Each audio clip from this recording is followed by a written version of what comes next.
Going on, Falcon fan? It's your boy Ricondo coming back at you with another video. So today we're going to talk about some news and rumors around the league about the Atlanta Falcons, and I'm going to give you a couple of my opinions about some of those rumors and stuff like that about the Atlanta Falcons. So before we get into the video, guys, go ahead and subscribe to the channel. Hit that notification bell so you know when I drop another video. Please hit that like button so I know that you guys like to hear what I talk about. Please hit the share button so my video can go out through the YouTube universe. So let's get into some of the news. Which news? I'm gonna go ahead and congratulate Ricardo Allen on his retirement. Of course, you guys know Ricardo Allen was here with the Atlanta Falcons. He was actually drafted, then he was cut, then he was put on the practice squad. But when Dan Quinn got here, he actually got a starting safety job for the Falcons, and he was part of that Super Bowl team in 2016. Of course, injuries kind of plagued his career here in Atlanta, and unfortunately, he was cut when the new regime came in. So, like I said, I want to congratulate him on his retirement, and I wish him best of luck. He always thought about coaching. He actually wanted to coach on the offensive side. If you guys remember some of his interviews. So, like I said, congratulations, Ricardo Allen. You actually going out of the Super Bowl champion, as going to another Super Bowl. Unfortunately, just like last time, you came up short with the Bengals. So, like I said, congratulations. Hope you do well in your coaching career if that's what you decide to do. All right, let's get into some more news and rumors. So, one hot off the press, the trade for Jordan Love. The Atlanta Falcons was one of the teams that was talking about the trade for Jordan Love. I thought it was kind of interesting.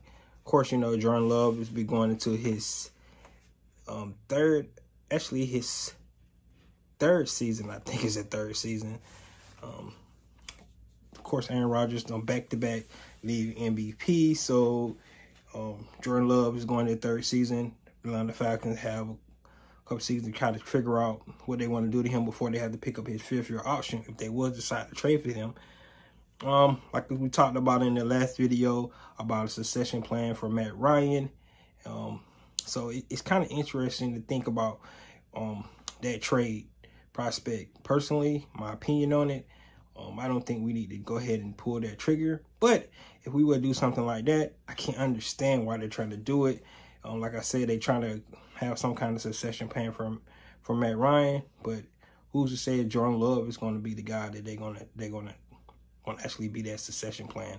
If you give up that 5th round pick, then now you actually taking on that cap as well for Jordan Love. So I just thought it was interesting. Still, like I said, I don't know what the Falcons' plans are, what they're going to do. But I can tell you this.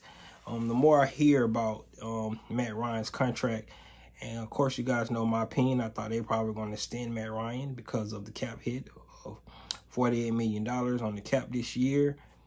But it's looking more and more like he might not be the one to extend, because they don't have to extend Matt Ryan. They could actually ride with that $48 million.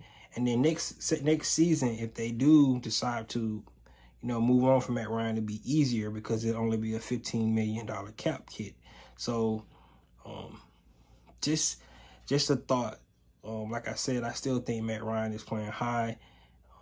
It's kind of interesting. Like I said, this decision is really going to be key to what these Falcons going to do this year, because it's kind of going to let us know what they think about the future of Matt Ryan. If they decide to go ahead with that $48 million cap hit, kind of let you know that they're looking to they could potentially move away from Matt Ryan next year, and we'll give them that cap relief that they need to do that. Like I said, there's only be a $15 million cap hit, so I think they could actually eat that better than a $40 million cap hit if they was to do something this year with Matt Ryan. Of course, we know that the league year is only 21 days away. New league year is only 21 days away, which means that on March the 14th, they actually can start talking to free agents. All right, and then 16th is the new league year, and then they can start signing those free agents and all that good stuff. However, we definitely know that the Atlanta Falcons are only $7 million in cap space. So it's going to be interesting to see what they're going to do. Like I said, if they don't decide to do anything with Matt Ryan, they could definitely decide to do something with Grady Jarrett's contract. They can decide to do something with Jake Matthews' contract, who still could potentially be in the future plans for the Atlanta Falcons because of their age and the level they're still playing at. So both of those guys could be in for an extension, which make up some room for some cap space. Also, some rumors around that Mike Davis, Tyler Davidson, and Kenneth Sheffield could also be cut. And if those three guys get cut, that'd save up about $8.4 million in savings. So that'll help with the cap space as well to get us into some cap relief as well. So those are some options that they could potentially do to get some cap space. Tyler Davidson, I really don't see them losing anything. They decided to cut Tyler Davidson. Mike Davis really underperformed this year, so cutting him wouldn't really hurt us as well, just to leave us another hole in the running back room. And then Kenneth Sheffield, who really couldn't stay healthy the whole year. He got in towards the end of the season, but I don't even really know if they know what they got in Kenneth Sheffield. He showed some flashes in the Dan Quinn era. His speed is there, but he still had a lot of room for improvement. And him being, like I said, hurt the whole season, so he could also be a cap casualty as well. So that could free up some space for us. So those things to think about when we coming up to that new league year on the 16th. So just keep in mind that the scouting combine is going to be March 1st through the 7th. And then on the 8th, these guys got to determine whether they're going to franchise tag any of our players. Only person I probably would consider a franchise tag would be Foye Oluokun. But it seemed like if they're not already in discussion, well, they can't be because he's an unrestricted free agent. But if they don't decide to franchise him, he's definitely, they might let him test the market and see if he can get something in the market. So we'll just have to see. So I'm really interested to see what these guys are going to do coming up to the new league year. It's coming fast, 21 days away. We definitely going to have a lot of things to talk about, and I'm really excited about that. All right, a couple more things I would like to talk about is potentially with Alex Mack playing the way he played in San Francisco. We potentially going to get a compensatory pick for Alex Mack. A 6th-round pick looks like that's who we're going to get for Alex Mack. So that'll add to our draft capital that we have.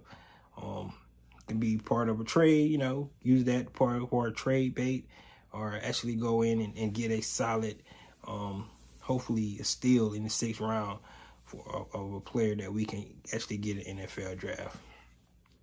And then the last thing is Calvin Ridley. It was, like I said, there was some rumors out there about he could potentially be coming back to Atlanta Falcons.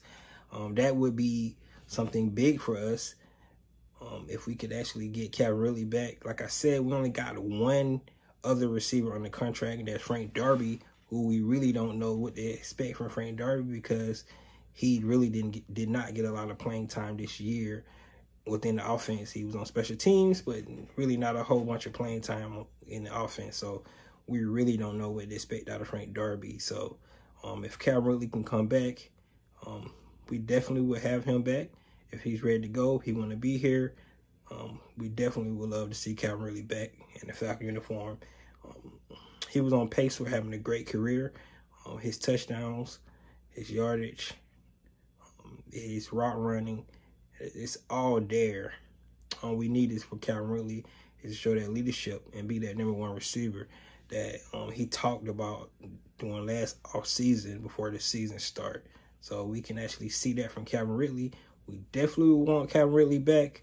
We definitely probably need Calvin Ridley back because right now we don't have any receivers in the barn. So that's one of the things that I would like to see, but we need to find out sooner or later what's the deal with Calvin Ridley, because that cap space can definitely also help towards us getting some free agents if we was to do something with that that roster spot with Calvin Ridley, that fifth year option that we gave him. All right, guys. So usually around this time, everybody likes to give mock drafts, right? Personally, I think mock drafts around this time is a waste of time. It's too early to determine who the Falcons could pick. Yes, you can go down the top of the board, go off the knees, what you think, and all this, and you really don't know. You're just throwing stuff to the wall and see if it sticks. That's what it do. I know it's fun, and I would love to go out and do a mock draft, but I really want to wait to see what these guys are going to do moving up to, like I said, right when the new league year start, free agency start, and then we can kind of get an idea of where the Falcons going. Like I said, these contracts that they got and these the salary cap situation is what it is. We, based off what they do, kind of giving us idea of what kind of direction they're going in. So, however, with that being said, I did go look at some of the some of the draft picks out there, and I was highly impressed with about 3 of them. And if any of these guys were to fall to the Atlanta Falcons at number 8, I would definitely go ahead and pick one. The first one I'm going to talk about is Kyle Hamilton. This guy coming straight out of Atlanta, coming in and making plays as a freshman. He has the range. He has the athletic ability. He has the instincts to go after the ball. He's a great run stopper. He has every trait that you need. He runs the route. He could probably play with tight ends. He could probably play in the slot. He blitzes. He does everything. And like I said, guys, he was doing a lot of this as a freshman. So just imagine how much growth that he don't had since he was a freshman to what he has now, and how much growth he can actually have in the NFL. So Kyle Hamilton, if Kyle Hamilton was to fall to number 8 in the Falcons, and if that's where they're at, and if all these other 2 guys that I mentioned are not on the board, I definitely would go with Kyle Hamilton as one of our picks. Another guy is Derek Stingley Jr. He's another guy that flashed as a freshman coming out. His coach was saying he came to camp as a senior in high school. He was an early signee into the program, and he was the best corner on the team at that time. This guy has good ball skills. He plays man-to-man very well. Of course, some of his questions about injury in the last couple of years, but if he can stay healthy, pairing him up with AJ Terrell on the other side would be awesome. So Derek Stingley Jr. is definitely somebody that, if they was at number 8, and like I said, it's Kyle Hamilton went there. I'm gonna go over 2 more guys' names, but Derek Stingley Jr. would be another guy that I would pick at number 8. The last 2 guys, of course, I'm gonna talk about Kayvon Thibodeaux. It's potentially that he could drop down to, and if he's at number 8, this guy is very explosive. He plays to run well. He got power. He got athletic ability. He shows all those traits that we need for a pass rush. Of course, we know for a fact that Atlanta Falcons need to fix the pass rush. So if we was to take Kayvon Thibodeaux at number 8, I still think we need to probably pick somebody else later on in the draft or even in free agency, because having 18 sacks in the season is just really sad for a professional NFL team when you have all those defenders. And one of the main goals is to get to the quarterback and put pressure on the quarterback.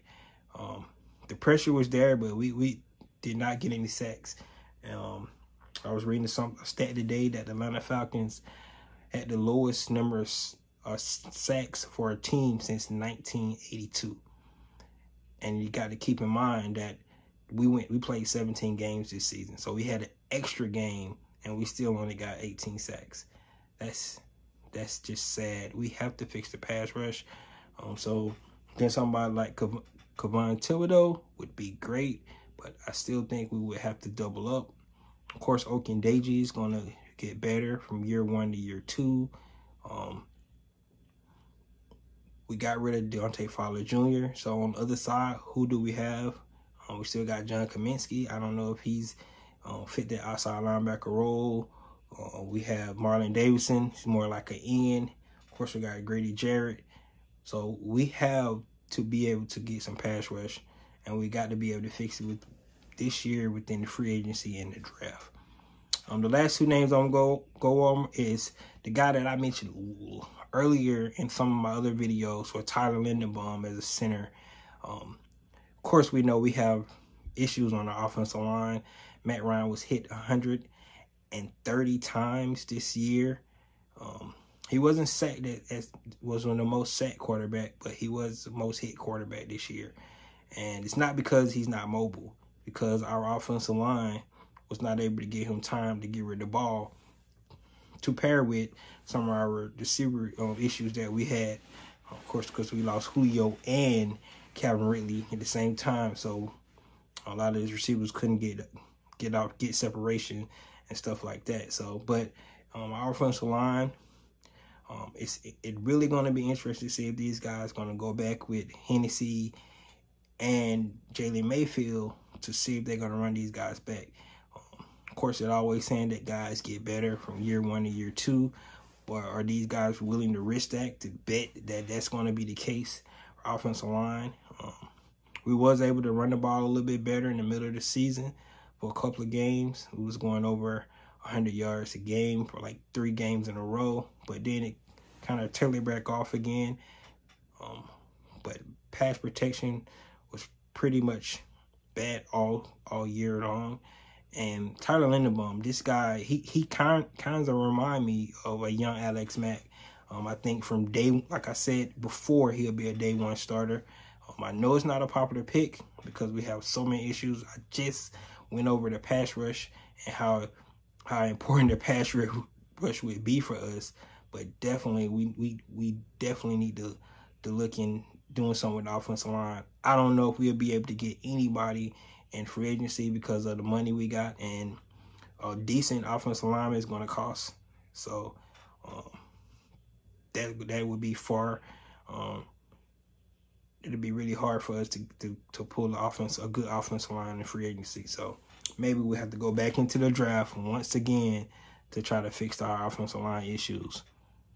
And then the last person that I want to talk about is Jermaine Johnson from Florida State.